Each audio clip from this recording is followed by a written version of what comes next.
All right, everybody, welcome to Play Like a Jet Zone right here on Sports War Radio and TOJ Digital, but quite frankly, YouTube Live right here on Play Like a Jet Zone. We're just sharing the live stream in a couple of places. People can also join in all the fun. I'm hoping all of you are going to enjoy tonight's preview of the Jets Broncos matchup. I'm so ready to go here. I'm so pumped up.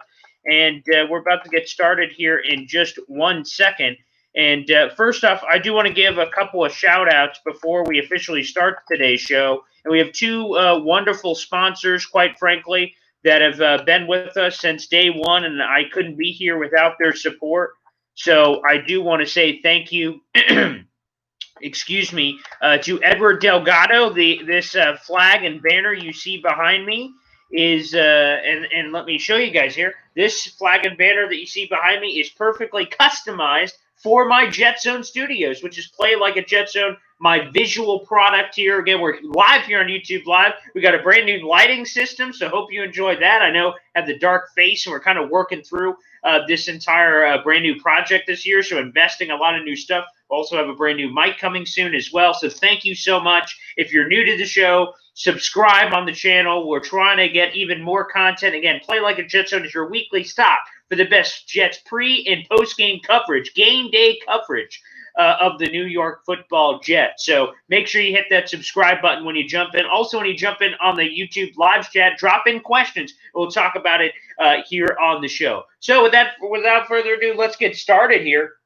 Tonight we got Jets Broncos Thursday night football, and as a Jets fan, this is a game where I understand that the large group of the NFL is not going to be interested in this game.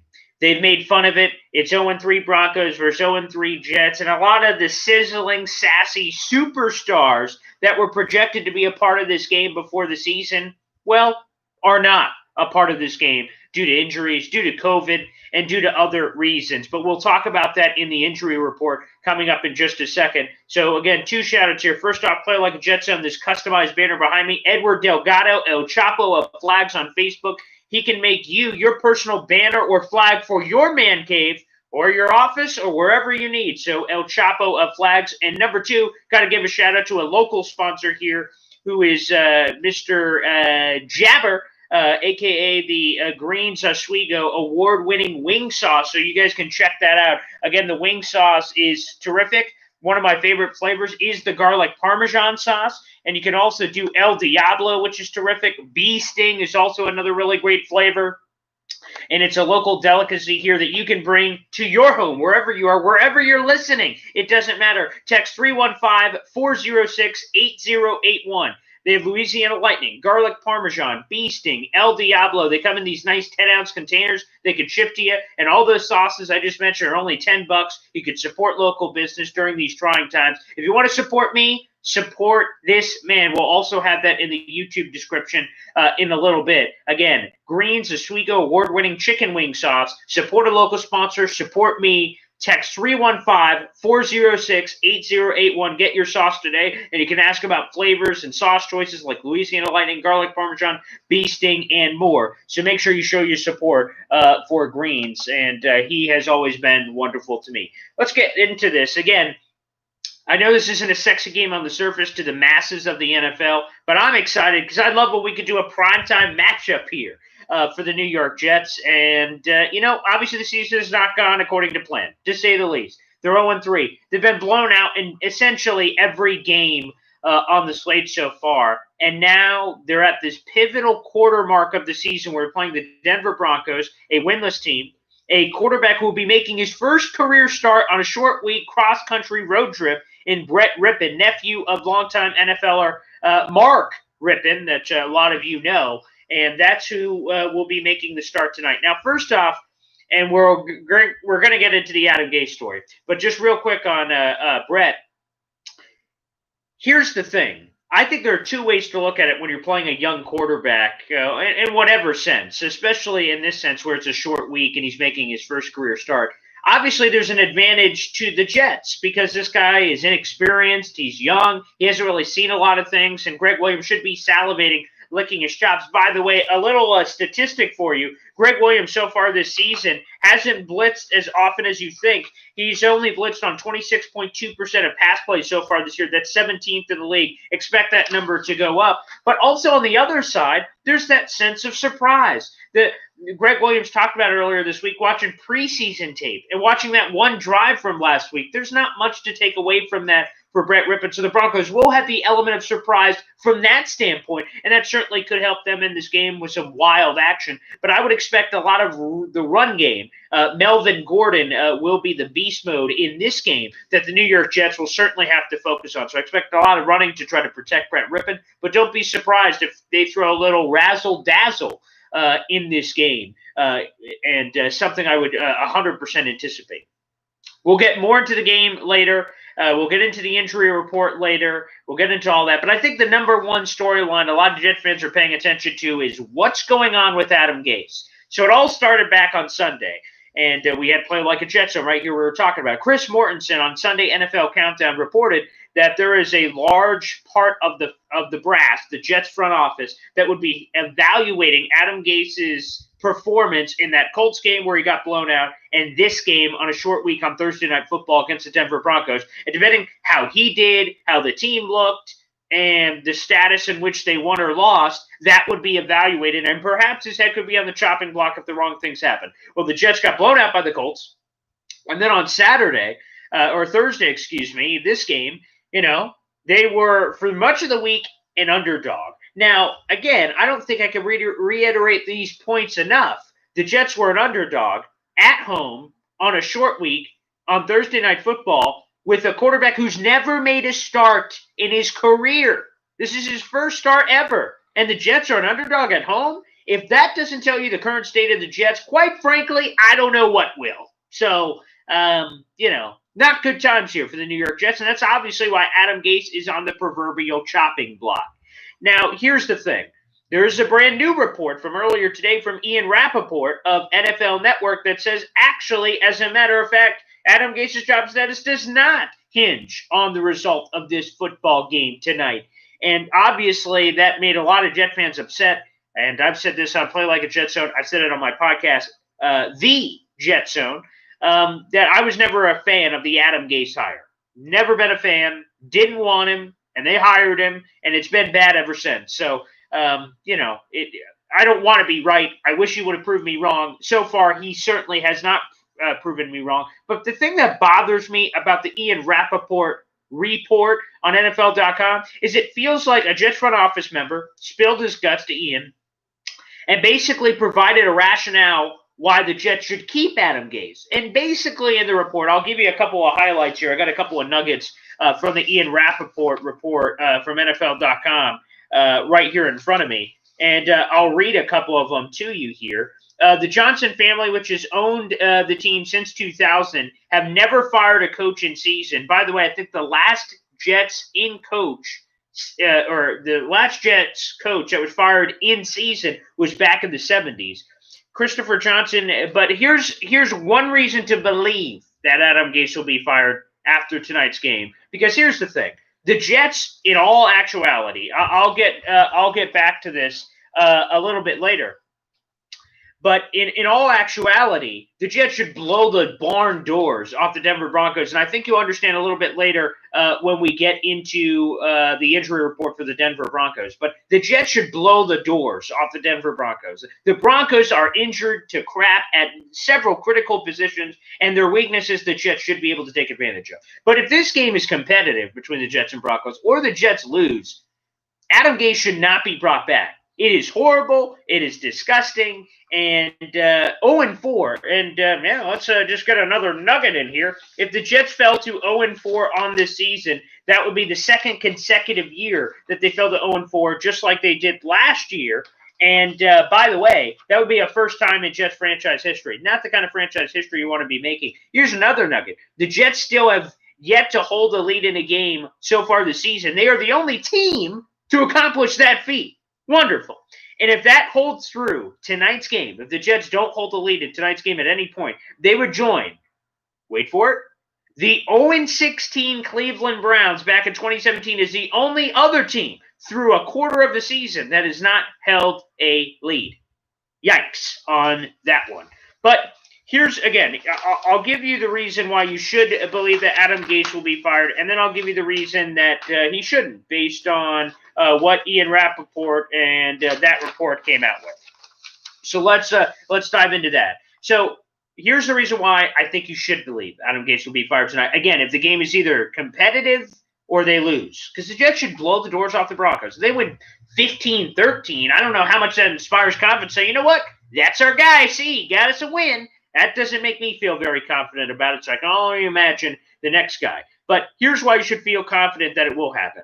So the Johnson family has owned the team since 2000. So we're on the 20-year anniversary. Woo! And he's never fired a coach in season. And again, the last Jets coach that was fired midseason was back in the 70s. Now, Christopher Johnson made the unorthodox decision to fire Joe Douglas's predecessor, Mike Maccagnan, after the draft, after free agency 2 years ago. That was unusual because if you're going to fire him, you should have just fired him in January. Christopher Johnson recently came out and said, whoops, that was a mistake. Should have fired him earlier. That's on me. That's my beat. Now, it was an embarrassing faux pas for several reasons, including Joe Douglas basically didn't really get an offseason that year. This offseason that just passed is his first offseason, so his timeline is a little thrown off, and that's because of that Mike Maccagnan mistake.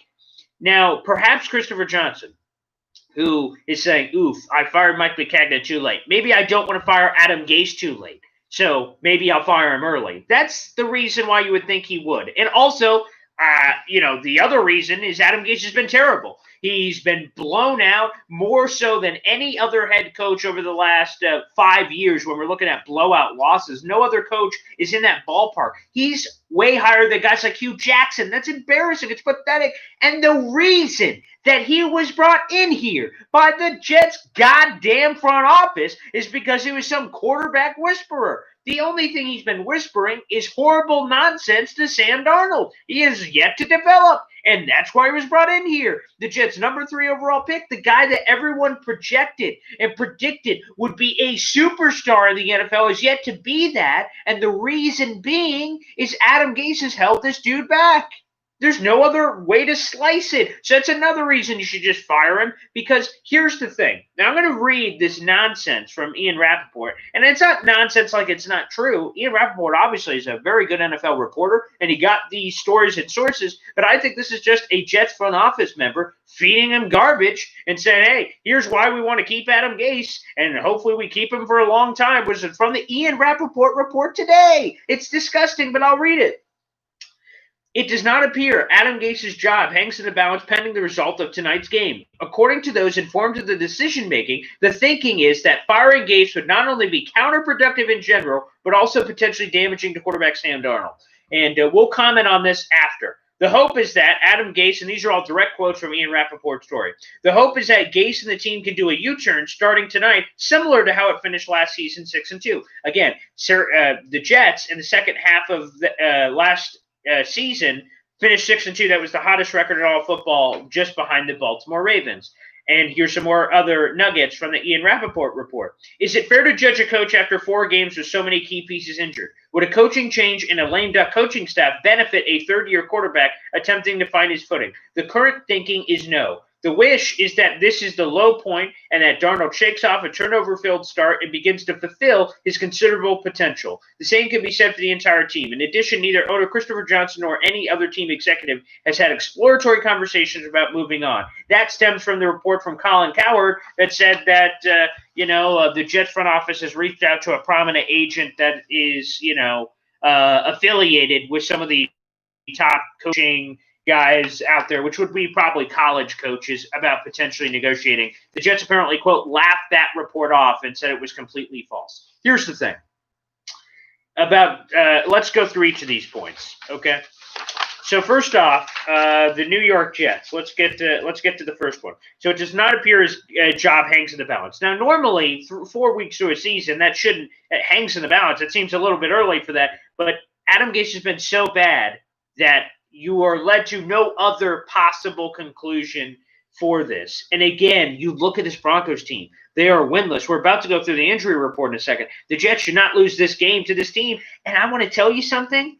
Okay, right now, as we're doing this Play Like a Jet Zone live pregame show, as we do every week, by the way, hit the subscribe button if you're new and join the family. All these pregame shows are going on, NFL Network and ESPN and all these other ones that are doing their pregame shows right now. They're predicting the Broncos to win this game. The majority of experts are picking the Broncos to win this game. The analytics are picking the Broncos to win this game. I know the latest analytics have the Jets barely as a favorite, but it doesn't count. You started the week as an underdog. So no one believes in this Jets team, and this Broncos team is really bad. So again, you should win this game. Now, the thinking is that firing Gase would not only be counterproductive in general, but also potentially damaging to Sam Darnold. Here's the pickle of the Sam Darnold-Adam Gase thing. On one hand, the reason why Adam Gase will eventually be fired, and whether it's tonight or later, the first reason why he's going to be fired is because of his lack of ability to develop Sam Darnold. So if he's going to be fired because he's not developing Sam Darnold right, why in the bloody hell would you keep him for another 13 games to potentially damage Sam Darnold even further? So I would disagree with the point that it's counterproductive in general. Now, again, the one point I'll agree with on counterproductive is interim coaches in this league. So you shouldn't expect a miracle if the Jets fire Adam Gase, because since 2010, there have been 22 interim head coaches in this league. Their combined record is 46-70. That's a .383 winning percentage. So counterproductive, I guess, from winning football games. But let's be honest, the winning percentage for the Jets over that same span is .417. It's not much better. So firing Adam Gase to go into an interim doesn't really change much because they weren't winning football games anyway. So again, that's another point that I potentially disagree with. And then potentially damaging Sam Darnold. Everything Adam Gase has done so far is damaging to Sam Darnold. So I think he could turn that point right around there. Now, let's go to the next one. The hope is that Gase and his team could do a U-turn starting tonight, similar to how it finished 6-2 last season. Potentially possible, right? That they could turn it around against this Broncos team. Again, this Broncos team is terrible, so it would, in theory, make a ton of sense that they could bounce back from this. That makes sense. Okay, they could beat the Broncos. The Broncos stink. That makes perfect sense in the world to be able to potentially win this football game tonight. But here's why that run that happened last year is not going to happen this year. So here's why that's not going to happen, okay? The reason why that's not going to happen is because does anyone know what the Jets' schedule is this season for the rest of the way? Does anybody know what that is on the top of your head? Well, don't worry. I'm about to go through it with you. First off, okay, you beat a Broncos team. Again, I think there is a lot of positivity and optimism that the Jets can beat the Broncos, sure. Okay, let's look at their game for the rest of the season. After this mini bye they're going to play the Arizona Cardinals, who are one of the hottest teams in all football. I know they got upset by the Detroit Lions last week, but again, this is a very talented football team. So, again, the Arizona Cardinals, very, very good team, okay? And they play them in Week 5. They should be a lot healthier at that point. Guys like Denzel Mims, Le'Veon Bell, and others should be back for this game, so that's encouraging. Let's go to Week 6. Chargers. Young quarterback Justin Herbert, sure. Maybe you have a really good opportunity in that game. Week 7, Bills. You got blown out the first time. The Bills are 3-0, looking great. That doesn't look good. Oh, yeah, you play the Chiefs. At the Chiefs. LOL. Let's go to the next one here. The Patriots. And all things considered, the Patriots have looked pretty good. That'll be a football game, by the way, and that's special. Dolphins. Okay, they're winless, but they've shown some chutzpah so far this season. Week 11 bye. They can't lose that one. Week 12, you play the Dolphins again, one of the unique kind of kinks to the schedule there. You go to Week 13, the Las Vegas Raiders. They've been hot and cold, but they're a very good team. Seahawks, Jamal Adams game. Seahawks look very good. You go to the Rams game. Rams look good. You go to the Browns. Sure, you got a shot now at a Week 17 New England Patriots. That's the schedule. That's the whole thing from pillar to post. I don't see any magical 6-2 run happening at the end of this year to create that kind of positive momentum. Sorry, I just don't see it. Don't think that's going to happen. So I don't know if I agree with that point. Let's go to the last 2 points here from Ian Rappaport. Then we'll get into the injury report and the whole pregame show. Is it fair to judge a coach after 4 games with so many key pieces injured? Week 1, the only piece that was missing was Denzel Mims. Okay? Everyone else was there. Le'Veon was there. Everyone, Rashad Perriman, everyone else was there week 1. What was the excuse then? They looked embarrassing. They were down 21-3 at half. It was terrible. So throw that in the garbage. Don't agree with that. Would a coaching change in a lame duck coaching staff benefit a third-year quarterback attempting to find his footing? I don't know. I'm willing to find out because Adam Gase has been terrible. This is my plan, okay? If the Jets fire Adam Gase, obviously Greg Williams would be your interim head coach. Greg Williams has done it before. He did it with the Cleveland Browns. He actually went 5-3 as the Cleveland Browns interim coach back in 2018. So he would be the guy. The defense hasn't played great, but he has experience in that position.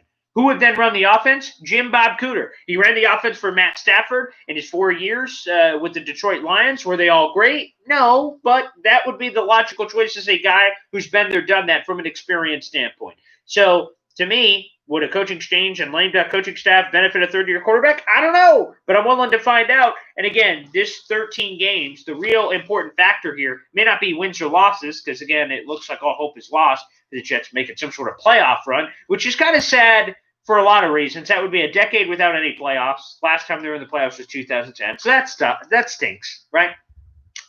And number 2, the playoffs expanded this year. There's 7 teams from each conference. That's nearly half of each conference. There are 32 teams in the league. Sliced down the middle, there's 16 NFC, 16 AFC. 7 of them. Nearly 50% will make it on each side. These are the greatest chances they've had since ever to make the playoffs. And then the division, Tom Brady left. And I know Buffalo's good. And then New England got Cam Newton. Thanks, NFL, for letting Cam Newton go there for nothing. I wanted to see the Patriots squirm with Jarrett Stidham. Again, we'll talk about that when we get to the Patriots game later in the year. But, I mean, come on, man.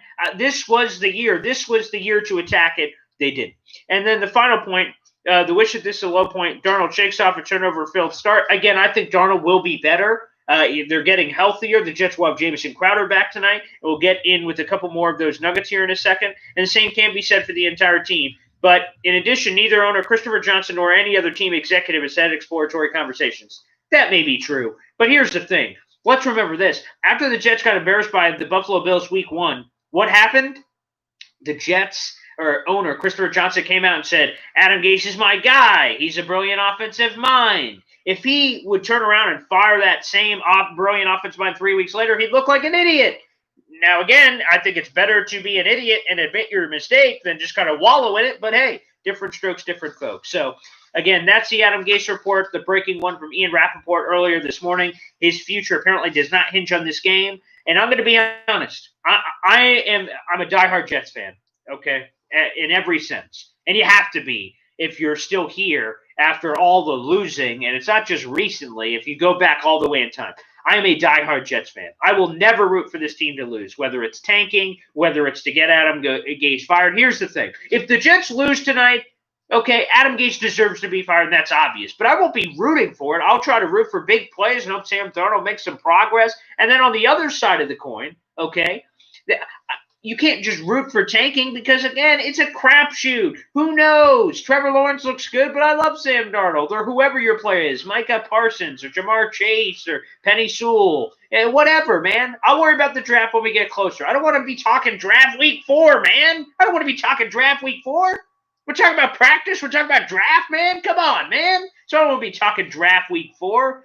So I want to be talking about the game. So I did want to establish that point tonight. A lot of Jet fans are hoping the Broncos run the doors off the Jets. I can't get there. I root for my team. I'm a Jets fan. I root for the Jets. And that's why I'm so passionate and love this, kind of live YouTube experience to interact with all you guys.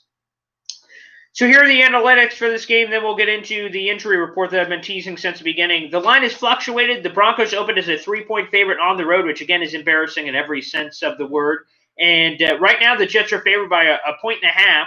And so that's the current line. And the analytics suggest it's a 50-50 toss-up. The ESPN FBI analytics favor the Broncos by the slightest of margins, but it's basically a 50-50 split. Here's the story. This Broncos team is beat the blank up. I'll run through the injuries. Here are the guys that are on IR and are not going to be playing this game. Guys like Mark Barron, A.J. Bouye, Jarrell Casey, Von Miller, Cortland Sutton. And just recently this week, starting right tackle Elijah Wilkinson on IR. I'll tell you why later. That seems to be pretty important. And then one of the highest paid right tackles in the league right before the year, Juwan James for the Broncos, opted out of the season. The Jets know all about opt-outs because C.J. Mosley opted out respectively. But this Broncos team is beat up. There's no other way to put it. They are beat up bad, and it's only going to get worse for the Broncos. So they're going to be starting Brett Rippon this week. And here's some more on the injuries for the Broncos, which I think puts us in a different perspective. Right now, at this moment, 6 starters for the Broncos are on injured reserve. They're starting outside linebacker, defensive tackle, cornerback, defensive end, wide receiver, right tackle. And overall, 4 linebackers and 3 defensive linemen. That is over $62 million in salary cap space, and that does not include quarterback Drew Lock, who got injured, and that's why we're going to see Brett Rippon tonight between the Jets and Broncos. Drew Lock had an AC joint sprain. He's going to be out at least another 2 weeks after this game. So that's why the Jets are playing Brett Rippon tonight. And then running back Phillip Lindsay, who is also injured but was not placed on IR as well. He has some turf toe. If he's active for tonight, again, I didn't see the Broncos. We came live as soon as the Jets sent their injury report out. I don't know what the Broncos set out, but Phillip Lindsay expected to either not be active or if he is with that turf toe, playing sparingly on limited snaps. So I wouldn't look forward a lot there. The Jets think they have injury problems. Again, the Broncos have worse. The Broncos will be starting their 3rd different quarterback in 4 weeks when Brett Rippon opens up the game tonight under center. Vic Fangio told the team Tuesday morning that Rippon, who played on the Broncos' final drive in Sunday's loss to the Buccaneers, would start against the Jets. Rippon said Fangio informed him of the decision on Monday. And there's also a chance we may see some Jeff Driscoll tonight, who started the Buccaneers game. And he's a veteran who's kind of bounced around the league. Fangio said, we'll see how the game unfolds. We may change up the quarterback situation a few times and maybe do a rotation. Something to keep an eye out for there. Again, Rippon is the nephew of longtime NFL quarterback Mark Rippon, who was promoted from the practice squad to the active roster last week. And here is the damnedest one. Brett Rippon, when he starts tonight, will be the 9th different quarterback to start a game for the Broncos since the start of the 2017 season. And this is why you should be positive. This is why you should be optimistic, okay? Every year when we were doing, kind of season previews for the New York Jets, we talked about, man, who's the starting quarterback going to be? Will it be Ryan Fitzpatrick? Geno Smith, maybe? Will it be Greg McElroy? Will it be Ray Lucas? Will it be Chad Pennington, Brett Favre? Like every year for like the last 20 years, Vinny Testaverde maybe? We didn't know who our starting quarterback was going to be. That to me was one of the most embarrassing things every year going, who's it going to be this year? How could the Jets possibly be good on a consistent level if they have no blanket clue who their starting quarterback is going to be? I mean, honestly. And now they've got a guy in Sam Darnold. We know he's the starting quarterback. He's the franchise quarterback, and it's time to prove it. It's time to show up. Sam Darnold is scheduled radio interviews with ESPN 98.7 on the Michael Kay Show, and he sounds pissed. He looked pissed on the sideline. According to Joe Douglas, the players are pissed. According to Adam Gase, the players are pissed. I want to see it on the football field, man. I'm pouring my passion, my blood, my sweat, my tears into this game to cheer for this team, to promote this team on a pre- and post-game show, on a weekly podcast. I mean, I'm doing it all here, man. I want to see the same passion from the New York Football Jets. That's what I want to see. And hopefully we can see that and see that tonight. But Sam Darnold is the starting quarterback for the Jets. I spoke with Phil Milani, multimedia journalist who works for the Denver Broncos, on my podcast this week, The Jets Show, and that episode came out on Tuesday. And in that conversation, at the end, I always ask the expert, whoever joins me, hey, how do you think this one's going to play out? What's your take? And he said, I'm leaning towards the Jets because of quarterback. They have a clear advantage at quarterback. And when you have a quarterback in this league, you always have a chance. Now, Sam Darnold does not look great this year. 2 out of the 3 games, he's looked god-awful. He threw 2 pick sixes last week. First interception, I don't blame on him, but the other 2, I do. And then week 2, the game that was sandwiched in between, that game plan was so conservative, you couldn't really judge. He didn't really do anything. He didn't really attempt anything. So far, it's been a complete wash. Now is the time for Sam Darnold to have a breakout game and show everybody why everyone believes in him. Show him why, and Phil Milani kind of said this, when you look at the highlight reel for Sam Darnold, you're like, wow, he's terrific. He's exceptional. He's a superstar quarterback that can make all these game-changing plays and keep plays alive. Unfortunately, that's the reason why it's a highlight reel. It's not the consistent reel. We see those plays one or twice a game. We need to see it far more consistently. And I don't even need to see the wow plays. Those are cool, and it makes it on SportsCenter, and people talk about Sam Darnold nicely on Twitter, which is cool. But the thing I want to see is consistency. When Sam Darnold's a clean pocket, deliver. Hit those throws when they're open. And that's so key, especially like on an opening drive, a home game. Now, there's no fans in the stands at MetLife Stadium, and that's understandable. We're dealing with a COVID situation here, but I want to see Sam Darnold pop tonight. I want to see him come out aggressive. I want to see him come out angry. And that's something certainly I'll be looking forward to as well. Here's some more on the Broncos, by the way. And this is why I believe the Jets will have a clear advantage in this game. Not only is Brett Rippon starting, who's never started a game before, not only are the Broncos injured to hell with all those injuries I mentioned, the Broncos can't protect whoever the hell is playing quarterback. Hell, even if John Elway, their GM, was playing quarterback. The team has surrendered 13 sacks all in the past 2 games. That's tied for the second most allowed in the league. And then 29 quarterback hits on top of that in that same 2-week span. Now, I mentioned this statistic earlier. I'll mention it again. Greg Williams has only blitzed 5 or more guys on 26.2% of pass play so far this year. That's 17th in the league. That number has to go up. You got to force Brett Rippon to make some mistakes and force him to make some big-time decisions. I think that will be key. Let's talk about, now the Broncos are injury-ravaged, and they're broken. They're broken down. They got injuries all over the place. The Jets, they're coming back. It's almost like that scene in the Avengers when all of a sudden all the superheroes are coming back. We're like, oh, there he is. Wow, yeah. This is it. We have all our superstars coming back. And I use superstars very loosely, obviously.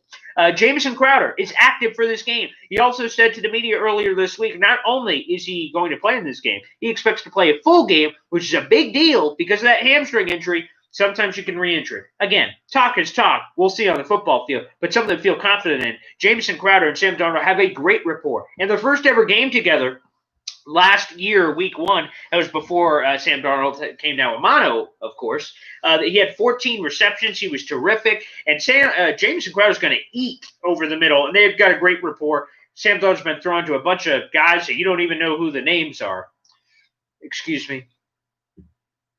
So, again, that's going to be a huge help for Sam Darnold. Here's another interesting note, and this one just from today. Mike White, the interesting practice squad quarterback formerly of the Dallas Cowboys, kind of impressed in camp. He was released earlier today, which means Joe Flacco is officially QB2 for the New York Jets. This is a guy they signed in the offseason of the Denver Broncos. Interesting that this is the game he ends up being able to come back. He had a neck injury. He's been out basically the entire training camp outside of very limited stuff. So he's been out. He's their QB2. He is a viable QB2. If Darnold gets injured, heaven forbid, or anything happens, Joe Flacco is a viable guy. But here's the thing. Joe Flacco and Joe Douglas obviously have a very strong connection from their Baltimore ties together. And there is a lot of reason to believe that that was a big factor in Joe Flacco coming to the New York Jets. His credentials speak for himself, a former Super Bowl champion with the Baltimore Ravens, but since that point, he's been quite mediocre in this league.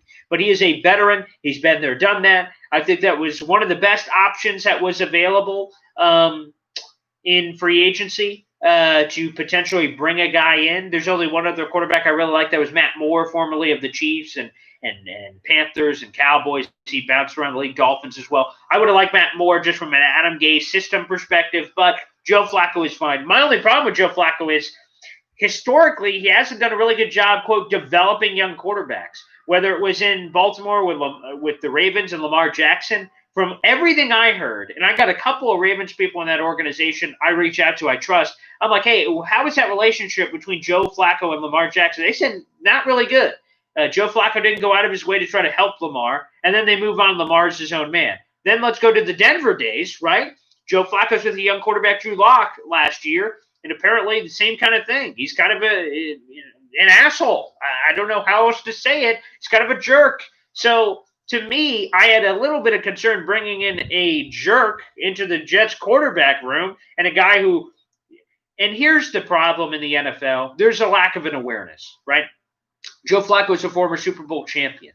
Someone has to tell him, because he can't tell himself, hey, man, you're not a viable starting quarterback in this league anymore. Sorry, you're a backup. And it's hard for players to accept that. Some players don't. Eli Manning said, I don't want to be a backup. Being a backup sucks. So he retired. God bless you, sir. You can make those own decisions. Joe Flacco, I think it was a lot of humble pie. He's like, Broncos are going to move on from me. That's fine. I'll find another stop. And the phone was sitting right here, and it stayed right there. It didn't ring. No one called. No one said, you know what, Joe Flacco, you're our savior. We want you to be the guy. No one said that. Want to know why? Because guess what? It's a tough conversation. No one wanted you. You're a backup. And it seems like he's done a better job of embracing that role in all the interviews that I've heard from him, whether media interviews or what have you, with the team interviews that they do with, and they do a wonderful job. Eric Allen, Ethan Greenberg, Olivia Landis, those folks are terrific. But again, so Joe Flacco is QB2 tonight. That is significant news, significant roster news. Here's some other guys. Three players were promoted up from the practice squad. Lawrence Cager, who had a lot of reps last week. Again, he had some bad moments. He had some okay moments. I'm intrigued by that. Javelin Guidry, he's a corner, super fast, elite speed. He's intriguing. Also, cornerback Lamar Jackson, not quarterback, cornerback.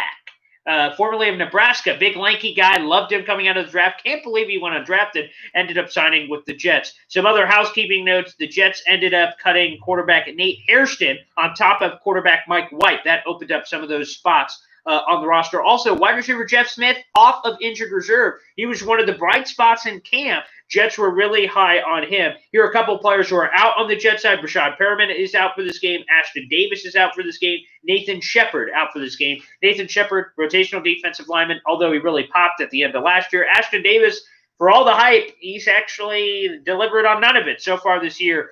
Completely underwhelming and kind of sad, because Ashton Davis was a guy who also popped in camp. Rashad Perriman, same old story. Those legs are giving him some issues and have stunted his ability to get on the field. Here's another one here. Mekhi Becton is active for this game. He got injured in the Indianapolis Colts game. It was a shoulder injury. There was some fear that perhaps it could be a torn pec or something more serious. Thankfully, the MRI saved us, because I talked about it on the postgame show. How cruel is it that the Jets had nothing worth watching on the football field, but the one bright spot was their first-round pick, the 11th overall pick, Mekhi Becton, who has been a superstar this season. He's the highest-graded offensive tackle in the league, among the rookies, excuse me. And of the top four that were drafted, you had Andrew Thomas, Jedrick Wills, Tristan Wirfs, and Mekhi Becton.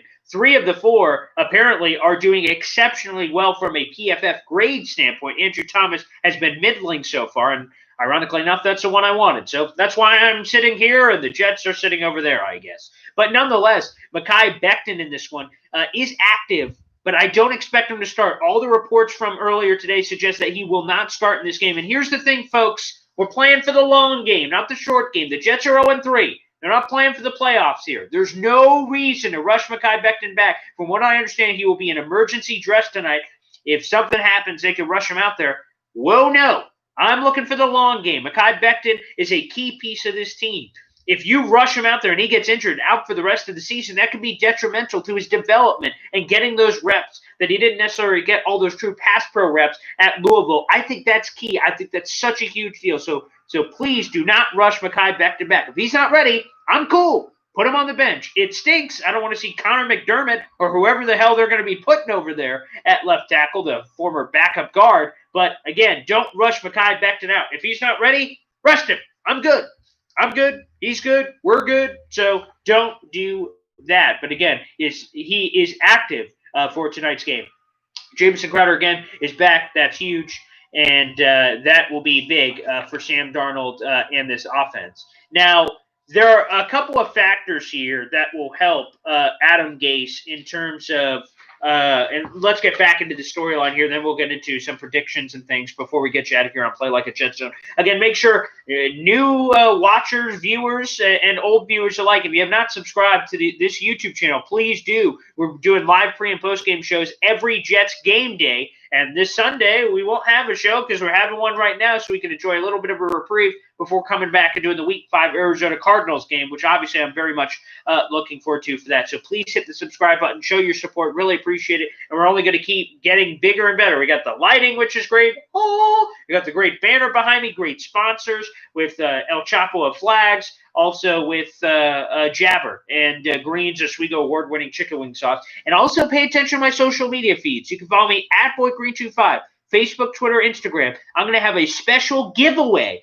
coming up soon to promote this, to promote the podcast, to promote this live stream, and also to promote my sponsors. Keep an eye out for that. You could be able to win a special autographed Jets memorabilia item, perhaps. Keep an eye out. I don't want to give away any secrets, but make sure you're on those channels because, I am a company man. I'm also a giving man. Keep that in mind, folks. But a couple of items here back on the Adam Gase storyline again. In case you haven't been watching this entire live stream, at the beginning of the live stream, we discussed the Ian Rappaport report that suggested that Adam Gase could be relieved of duty after this game, which was stemming from the Chris Mortensen report. The Ian Rappaport report from today denied that and said, no, man, no matter what happens with this game, Adam Gase is safe. And a couple of the reasons that we're going for his favor, first off, is the Jets expect reinforcements back soon. Obviously, the Jets have been injured a little bit here. Again, I don't think that's a legitimate excuse because they were all healthy week 1 and the Jets got blown out by the Buffalo Bills. So I don't know if I really buy that, to be honest with you. But nonetheless, they will be getting healthy. Coming up in week 5, they should get Le'Veon Bell back off of IR, Rashad Perriman back, and rookie Denzel Mims. And by the way, apparently Adam Gase behind the scenes has been saying, when Denzel Mims gets back, he's going to be a superstar. I hope he's right. But, kind of say that a second-round rookie that really didn't get an opportunity to do anything in camp due to injuries, that he's suddenly going to be a huge piece of the offense seems like a stretch, but I hope he's right. So the Jets team will ultimately be getting healthier. So that's a reason why they believe Adam Gase should stay, because he'll be able to turn it around when he gets all the talent back. Again, I don't believe that, but hey, different strokes, different folks. The other one is Sam Darnold. The only reason Adam Gase was hired, the only reason was Sam Darnold. Sam Darnold, as Christopher Johnson viewed it, as media analysts viewed it, whoever viewed it, Sam Darnold was this talented piece of clay, and all he needed to do was to be molded by the right guy. Christopher Johnson said that would be Adam Gase. Now, again, I think we've seen so much regression and damage from Sam Darnold that obviously you need to get this man, Adam Gase, away from Sam Darnold as quickly as possible. But ultimately, Christopher Johnson believes, according to the Ian Rappaport report, is that firing Adam Gase is going to stunt Sam Darnold's growth in some way, that some kind of makeshift staff of Jim Bob Cooter or whatever is on this offense will not be able to properly support Sam Darnold, and thus you'd be flushing Sam Darnold down the toilet. Now, again, I think that's another lame excuse because Adam Gase has been terrible thus far, and anything would be an improvement. And it's so important. There are 13 games left in the season, and the Jets are 0-3 so far. That sucks, but there are 13 games left in the season. You must find out if Sam Darnold is the guy. There's no other way to put it, because if the Jets are at the top of the draft with 1 win, 2 win, 3 wins, and you don't know if Sam Darnold's the guy, you're in a crappy position. Remember what happened a bunch of years ago. The Jets had the 6th overall pick. Okay? Here are the quarterbacks that were on the board. Deshaun Watson, Patrick Mahomes. Okay? And in that draft, the reason reportedly that the Jets did not draft the Patrick Mahomes or Deshaun Watson is they said, hey, we drafted Christian Hackenberg, and we feel pretty good about him last year. Christian Hackenberg really never played a snap for the team. Jamal Adams ended up being a very good player. They flipped him for 2 first-round picks, so that worked out whatever way. But obviously, if we would have had Mahomes or Watson, there's a strong belief you would have had your franchise quarterback, and maybe you wouldn't have ever had to trade up from 6 to 3. That's all in the rearview mirror. But again, the theory is there that if you draft a quarterback and you're like, well, we don't know if he's the guy, but we think he is, and then you skip out on a top star quarterback and they go somewhere else and have success, then you're going to be, kind of kicking yourself. But on the same token, I do want to bring this up, that in the same regard, if you just draft a quarterback and trade away Sam Darnold, and Sam Darnold becomes a superstar for whoever that team is, I heard Pittsburgh's a popular place, I would throw myself off a bridge. If the Jets, after the season, traded Sam Darnold for a half-eaten Snickers bar to the Steelers and watched him become a franchise quarterback somewhere else with a more competent team and roster around them, that would kill me. So, again, that's why it's so important this year. Is Sam Darnold the guy? And hopefully we have a huge, resounding yes after tonight. Now, tonight, one way or another, will not determine that, but hopefully you get just a resounding, thrilling, elite performance from Sam Darnold. You're like, wow, that's it. That's the guy. That's what we can hold on to. That is a tangible thing. So hopefully that's the case. So, again, Christopher Johnson, the reason why not to get rid of Adam Gase, according to this report, is that, hey, you know what? Adam Gase and Sam Darnold can have that stability. And again, in one sense, I guess you could say that the struggling Darnold would benefit from stability as he continues to learn Gase in his system. After all, he has started 16 games under Gase, but again, the counter argument is maybe a new voice in his ear would actually lead to something better. But again, who knows about that? Let's get into prediction time. And here's the thing. I'm going to be rooting for a Jets win. And you know what? Until proven otherwise, and it's been proven otherwise for the first 3 games of this year, the Jets have been terrible. And there have been very few bright moments. But this is a home primetime game, a national audience. Now, as much as people make fun of the Rip and Darnold matchup, everyone is watching. Make no mistake about it. Everyone's watching this game. It's football, baby. Football reigns supreme. It is the elite of the elite. It is the top of the upper echelon here, which is football. So people are going to be watching this game, and this is an opportunity for Sam Darnold to show a lot of people why the Jets invested a 3rd overall draft pick in him. I think the Jets win this game. Am I crazy? Am I wild? Am I hopeful? Perhaps. But I look at the Broncos' injuries. I look at the Broncos' horrible offensive line allowing sacks left and right. I look at the injuries on offense, the injuries on defense, the travel, the short week, the COVID protocol. The Jets should win this game. The Jets should win this game. Now, of course, that means the Jets won't win this game. We'll be talking about it in the postgame show. But nonetheless, the Jets should win this game. And that's exactly what I'm predicting.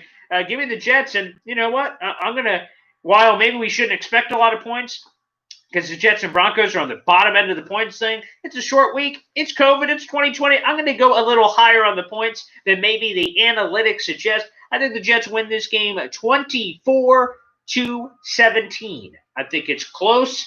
Unfortunately, I wish it wasn't as close. Wish it was more of a blowout. I'm not sure if we get that. Again, that'll be interesting to see. And maybe a resounding yes for Sam Darnold. That's certainly what we can hope for. A couple of housekeeping notes before I send you out of here. We got kickoff scheduled for 8:20 coming up in just a little bit, so I'll give you some time to grab those snacks, grab those drinks, enjoy the game. Lovely from home because, again, unfortunately, we can't be at MetLife Stadium. We would love to be there if we could, but we can't, so I'll let you guys get some snacks and drinks and everything you need. But before we exit from today's live stream, subscribe to Play Like a Jet Zone. Again, we are a weekly pre- and post-game New York Jets coverage live here on YouTube.